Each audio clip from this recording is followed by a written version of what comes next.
여러분 안녕하십니까. 경제현장 오늘 시작합니다. 오늘은 표류하는 국민연금 개혁 문제부터 다뤄보겠습니다. 이어서 비난이 쏟아지는 은행 돈잔치, 무슨 문제가 있는지 박연미 경제평론가와 얘기 나눠보고요. 글로벌 패권 경쟁이 어디로 흘러갈지 최윤식 아시아미래인재연구소장에게 들어보겠습니다.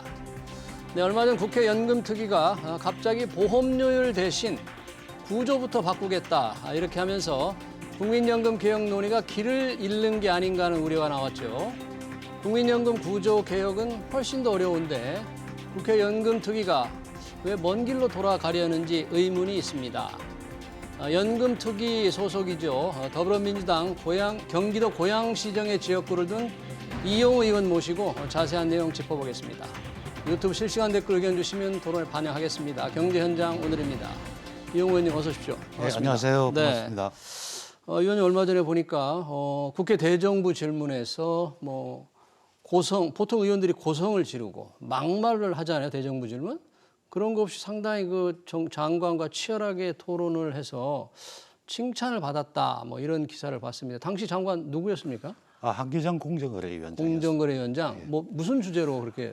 화물연대가 사업자 단체이냐 하는 문제인데 사실 미국 샤먼법에서 처음 반독점이 나왔다가 1914년에 클레이턴법이 나오면서 네. 노동조합은 경쟁법의 대상이 아니다라는 그 조항이 있고요. 네. 그 이후에 우리나라 대법원 2021년 판결에도 그렇게 돼 있고 예.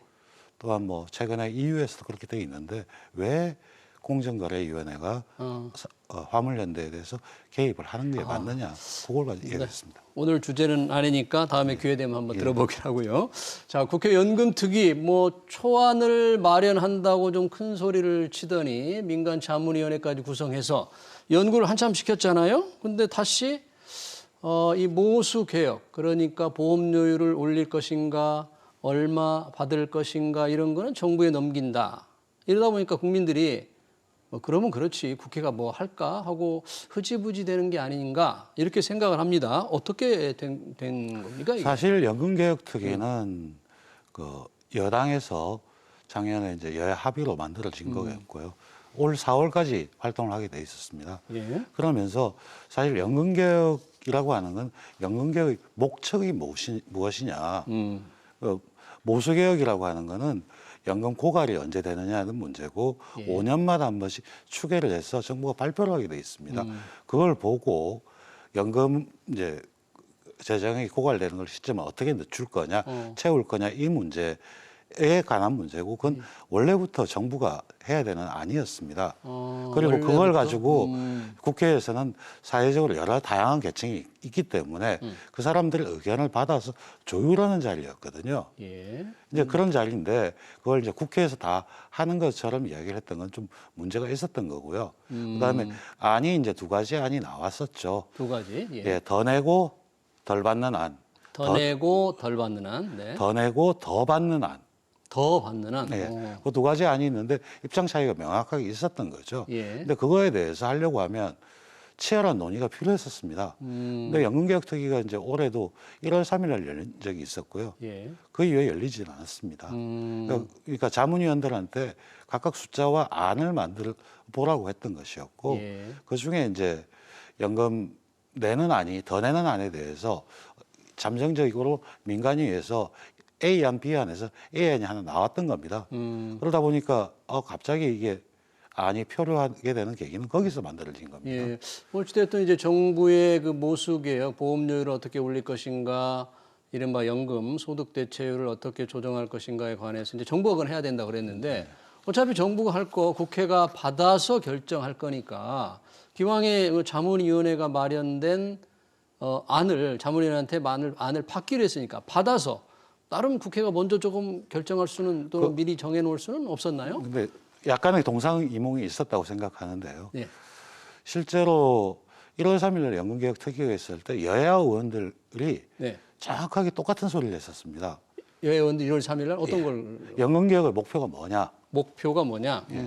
목표는 노인 빈곤율을 낮추고 노인의 노후생활 보장을 예. 정부가 얼마 정도를 부담을 하는 게 맞고 사회보험에서 얼마를 부담하는 게 맞고 네. 그다음에 개인이 부담할 부분이 어느 정도 될 것이냐 이 틀을 정하자는 게 가장 중요한 틀입니다. 이번 연금 특위에서는 그걸 정하는 거다. 예. 그걸 정하고 나면 그 중에 일부가 이제 사회보험, 국민연금이 담당할 게 어느 정도 규모냐에 따라서 이제 모수가 달라지게 돼 있거든요. 예. 그러니까 그 논의가 집중적으로 됐어야 되는 겁니다. 그 논의를 하지 않은 채 그 모수라고 하는 거에 한 부분 집합에 예. 계속 해서 하면 전체에 대한 틀이 다릅니다. 그래서 제가 한 가지 보여드릴 게 예. 여기 그 자료인데 네, 화면을 조금 더 가까이 해서 한번 보겠습니다. 타이틀은 기초연금은 연금인가네요. 무슨 지금 이 보면 우리나라의 이제 노후보장 관련인데요. 예. 기초생활보장이 있고 기초연금이 있고 국민연금이 있고 뭐 퇴직연금이라든지 조금 아직 잘 안 보이는데 예. 네, 그렇게 됐습니다. 여러 종류 당겨서 1층, 2층, 3층 이렇게 나눠져 있거든요. 우리 그렇죠. 노후를 보장하는 이른바 세 가지 이 가지가 있다. 예.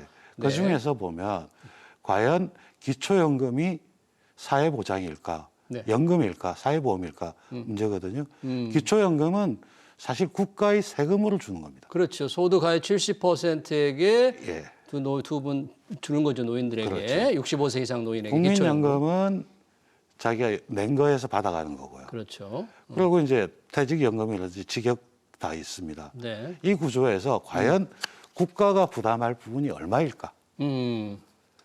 이런 논의부터 시작을 해야 되는 거예요. 그게 바로 연금의 구조개혁이네요. 그렇죠. 네. 이런 부분에 대한 걸 합의를 하고 나면 그 이후에서 사회보장에서 얼마 정도를 해줄 수 있을 것인가를 이야기할 수가 있을 겁니다. 예. 그렇기 때문에 모수 추정은 단순히 추정에 불과한 겁니다.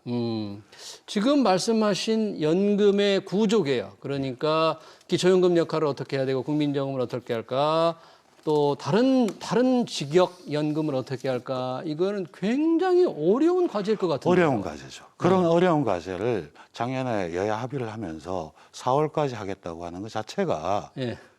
좀 무리한 거죠. 생각이었습니다. 사실은 이거는 사회적으로 다양한 계층의 이야기를 들어야 됩니다. 특히 국민연금에 관한 부분은 지금의 현재 세대와 과거의 우리가 있게 만들어준 어르신 세대 간의 어떤 노후 생활을 어떻게 해줘야 될까에 대한 사회적 합의거든요. 예. 근데 합의를 하려면 이쪽 세대와 이쪽 세대 간의 다양한 논의가 전개돼야 되는 겁니다. 그게 전개되지 않은 채 예. 숫자만 덜 했을 그렇죠. 때는 풀 수 없는 과제를 던진 거예요.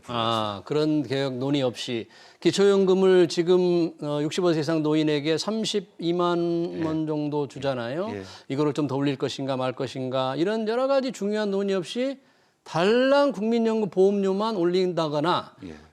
국민연금 소득을 얼마로 한다거나 이걸 논의할 수 없다. 그렇죠. 그래서 구조개혁하겠다 이런 얘기네요. 그렇죠. 그래서 보면 우리나라가 가지고 있는 큰 한계가 그 노인 자살률이 10만 명당 46명입니다. 예. OECD 평균이 17명이거든요. 네. 한 3배 가까이 높습니다. 예. 게다가 노인 빈곤율을 한번 따져보면 우리나라 노인 빈곤율이 한 40%대거든요. 그 빈곤율이라고 하는 게 개인은 이제 중위소득의 50% 미만이라는 거거든요. 예. 노인 그러니까 빈곤율이 40%. 그러면 그 선진국 같은 게 노인 빈곤율이 10%, 뭐 프랑스는 13%, 뭐 이렇게 차이가 있는데 그걸 어느 정도로 줄여야 될 건가?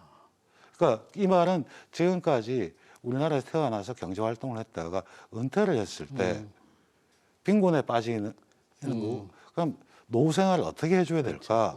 그거에 대한 질문을 먼저 던져야 되는 그러니까 거예요. 그런 질문에 예를 들면 지금 우리가 얘기한 잠깐 보여준 기초연금을 올릴 것인가, 얼마나 더 올릴 것인가 그렇죠. 이런 데 해답이 나와야 그렇죠. 국민연금 보험료율을 조정을 할 수 있다 이런 그렇죠. 얘기인데 일단 국민들이 보기에는 그런 부분 방금 얘기한 게 굉장히 어려운 거다. 그런데 그거 다 따지다 보면 결국 뭐 보험료율 문제 합의도 더 어렵다. 그래서 연금 개혁 결국 흐지부지 되는 게 아니냐 이렇게 우려하는 겁니다. 지금. 사실은 이번 일을 계기로 해서 이 자체에 대해서 치열한 논의가 필요한 겁니다.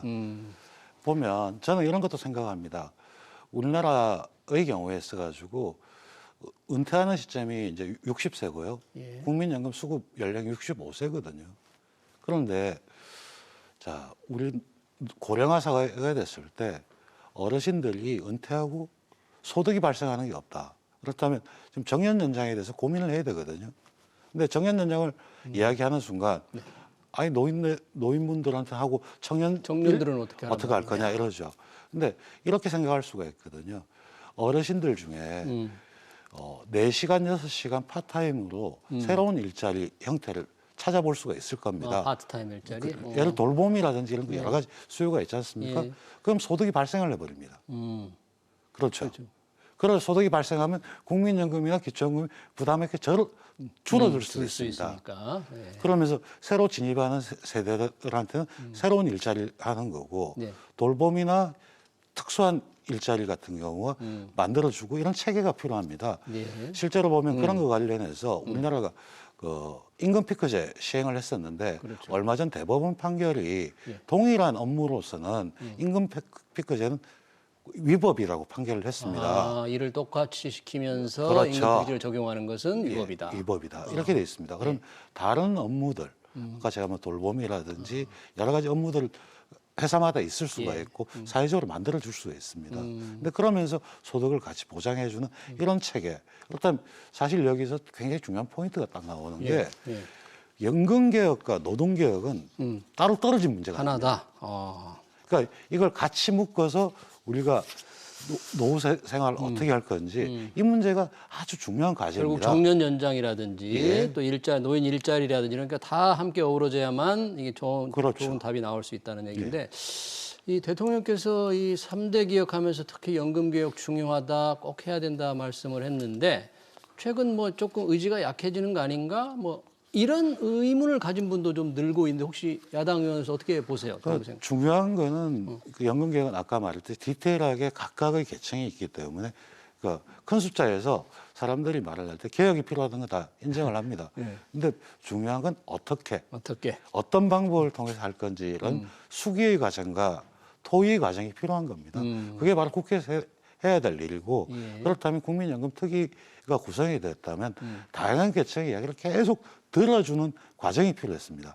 그러면 연금 특위가 원래 4월까지 운영되게 돼 있습니까? 네. 그럼 구조개혁 논의를 하려면 특위 4월까지 가는 턱없이 좀 안 되겠네요. 저희 당 간사의 입장에서는 좀 더 연장할 수도 있다 이렇게 연장할 수도 했었고요. 있다. 민주당 같은 경우에서는 1월 달에 그래서 그 민주연구원하고 연금개혁 특위 위원들 간에 그래서 토론회를 3번을 했습니다. 각각 이 요건을 어떻게 해야 될 건지. 그러니까 저희 당의 안과 입장 같은 걸 정리하기 위해서 토의를 계속 해왔던 것이었거든요. 네, 연금 특위 운영 과정에서 여야의 입장은 혹시 모수개혁이나 구조개혁에서 좀 의견이 많이 나뉘었습니까? 그건 아니었습니다. 실제로 이제 이게 다시 정부로 넘어가는 이유 중에 하나는 여야 모두 구조 전체 틀을 지금 해야 된다. 봐야 되는 상태다. 이런 부분에서 입장이 거의 비슷한 부분이 많았습니다.